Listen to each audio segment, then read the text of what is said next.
Zee 24 Taas एक पाऊल पुढे। नाशिकच्या औद्योगिक वसाहतीच्या सुरक्षेचा प्रश्न पुन्हा एकदा चर्चेत आलाय। पोलिसांनी काल 8 दरोडेखोरांना अटक केली आहे, मात्र अजून सुद्धा 13 जण फरार आहेत। अनेक वेळा मागणी करून सुद्धा नाशिकच्या अंबड सातपूर औद्योगिक वसाहतीत पोलीस ठाण्याचा प्रश्न मार्गी लागत नाहीये। नाशिकच्या अंबड पोलिसांनी वापी, दमण आणि मुंबईत जाऊन या दरोडेखोरांच्या टोळीला अटक केली आहे। 21 जणांची ही टोळी नाशिकमध्ये सक्रिय झाली होती। औद्योगिक वसाहतीत ज्या ठिकाणी कमी कर्मचारी असतील त्यांना बांधून ठेवायचं, शस्त्राचा धाक दाखवायचा आणि त्यांचे मोबाईल फोन, रोख रक्कम हिसकावून घ्यायची। तांबे, अॅल्युमिनियमच्या धातूसह कच्च्या मालासह जे हाती लागेल ते लुटून पोबारा करायचा, अशी या टोळीची मोडस ऑपरेंडी होती।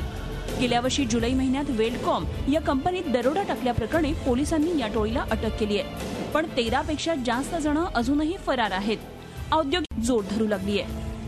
छोट्या छोट्या पोलीस चौक्या औद्योगिक वसाहतीमध्ये त्यांनी ठेवायला हव्यात आणि रात्रीची जी गस्त असते ती पण वाढवायला हवी। MIDCच्या माध्यमातून जो एक 2 एकरचा भूखंड आरक्षित केलेला आहे अंबड इथे, तिथे एक स्वतंत्र पोलीस स्टेशन, ही जी मागणी आहे आमची ती व्हायला पाहिजे।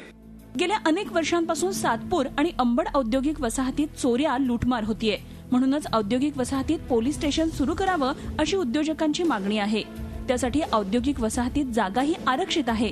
गृह मंत्रालयाला तसा प्रस्तावही पाठवण्यात आलाय, मात्र अजूनही पोलीस स्टेशन प्रत्यक्षात आलेलं नाही। याचा पाठपुरावा वरिष्ठ पातळीवर आमचा चाललेला आहे। त्या व्यतिरिक्त आम्ही देखील पर्सनल आमच्या लेवलवर आहे त्या मॅनपॉवरमधनं विशेष लक्ष देतोय।